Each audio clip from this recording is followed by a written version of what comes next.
You make a plan to change your life. You feel motivated. You even start taking action.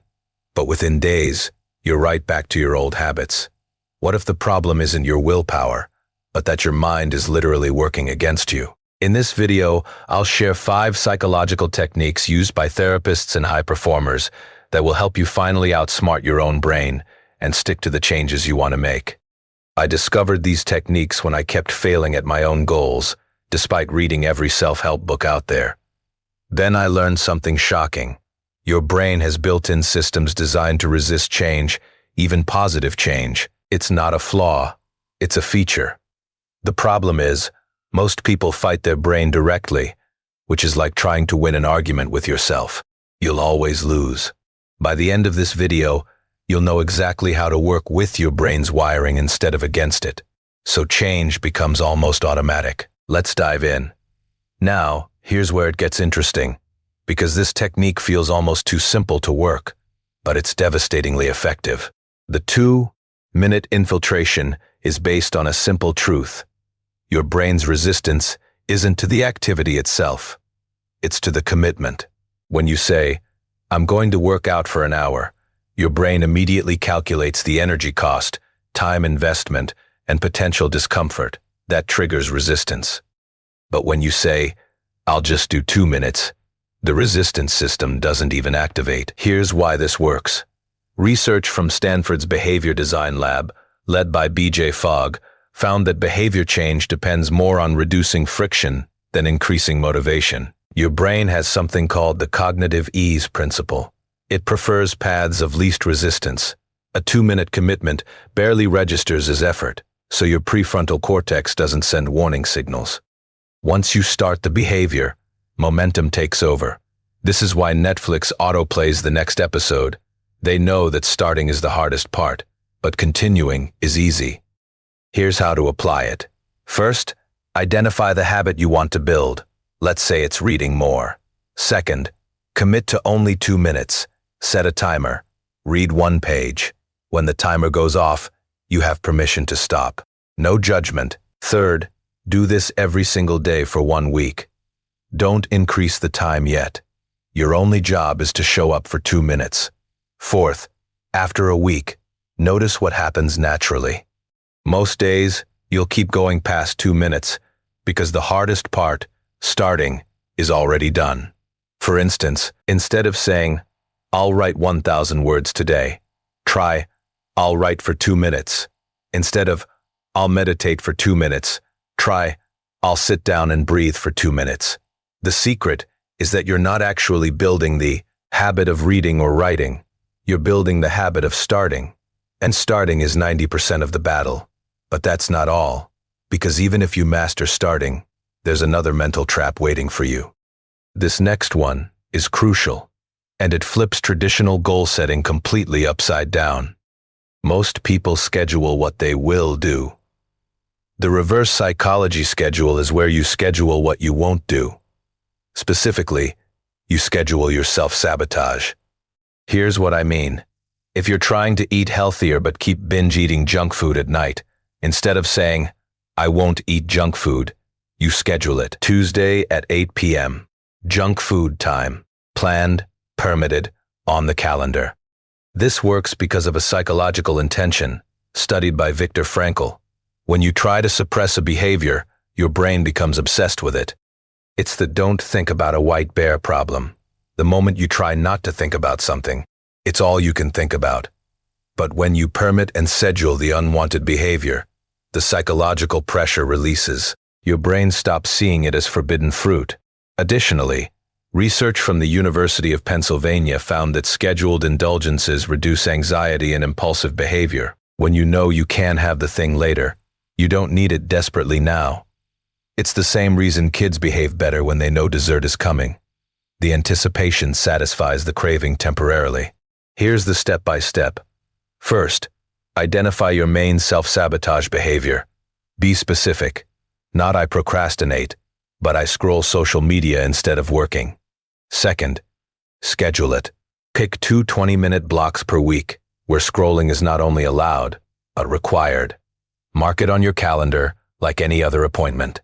Third, When the urge hits outside scheduled time, remind yourself, I can do this on Thursday at 7 p.m. It's already planned.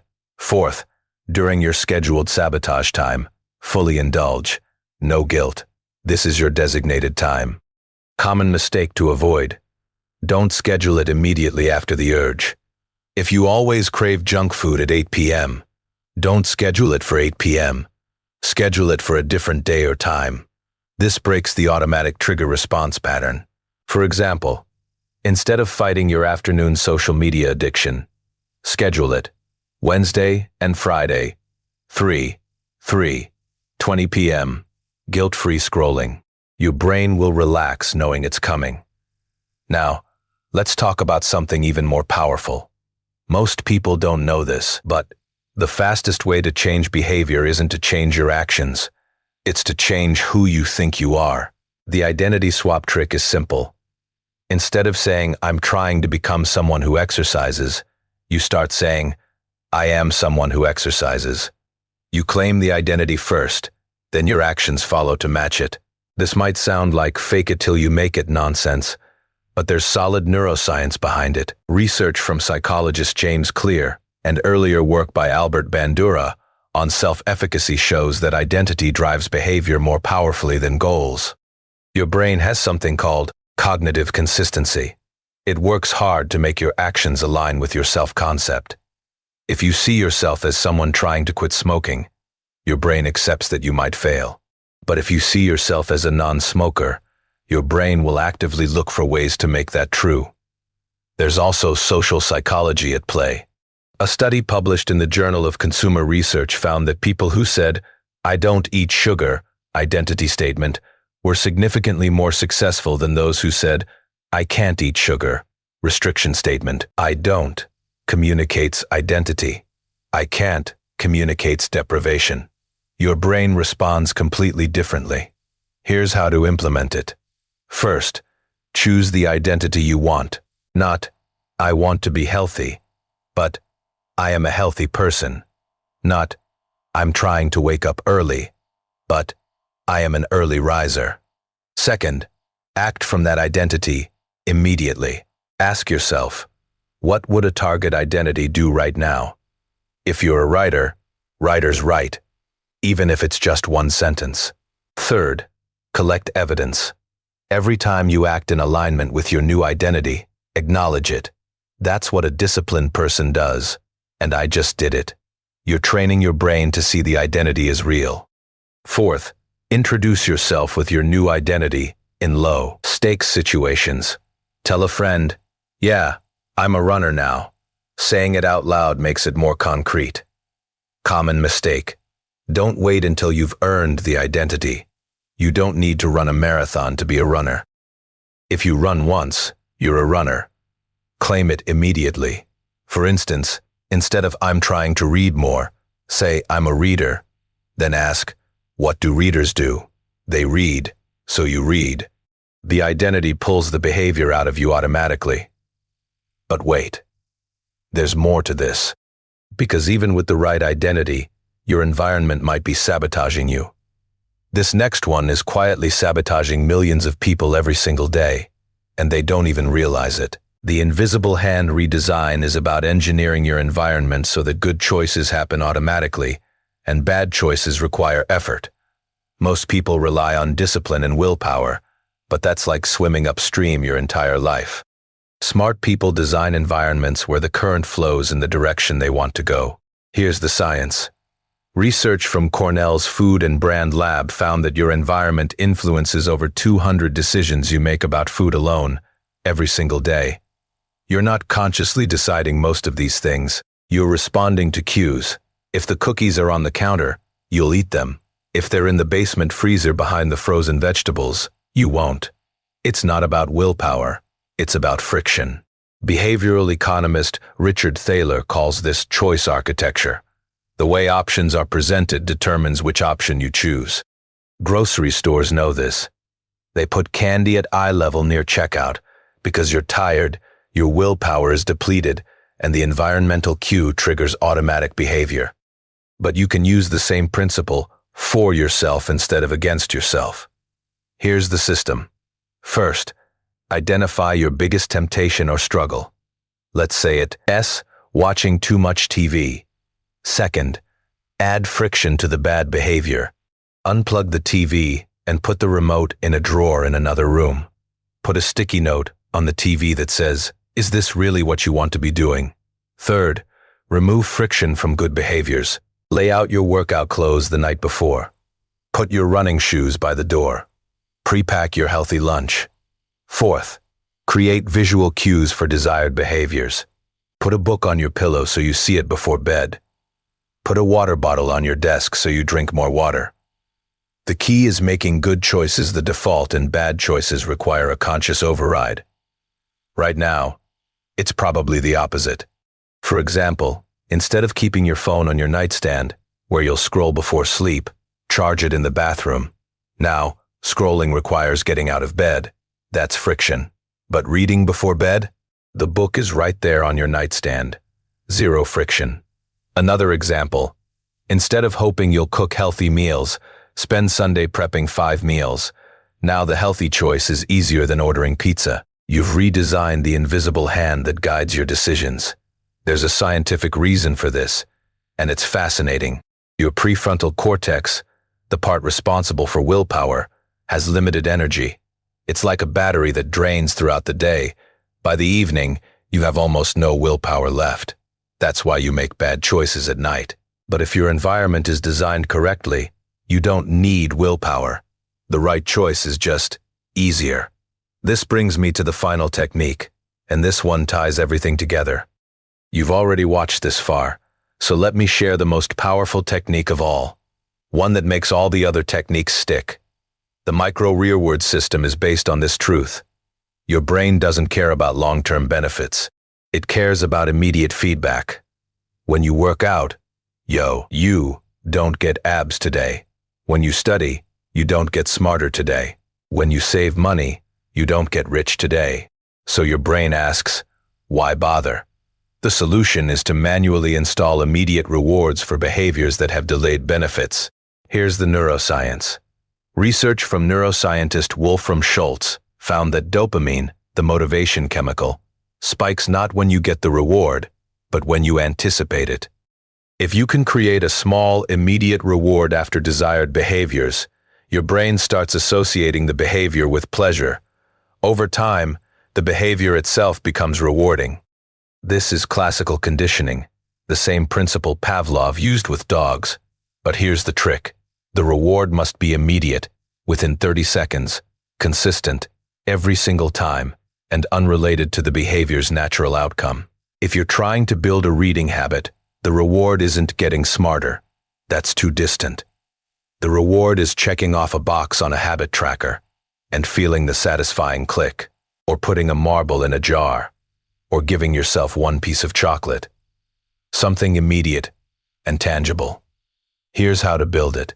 First, choose your target behavior. Let's say it's meditating for 10 minutes every morning. Second, choose a micro reward that you can deliver within 30 seconds of completing the behavior. Ideas: checking a box on a calendar, moving a marble from one jar to another, listening to your favorite song, eating one small piece of candy, doing a victory dance.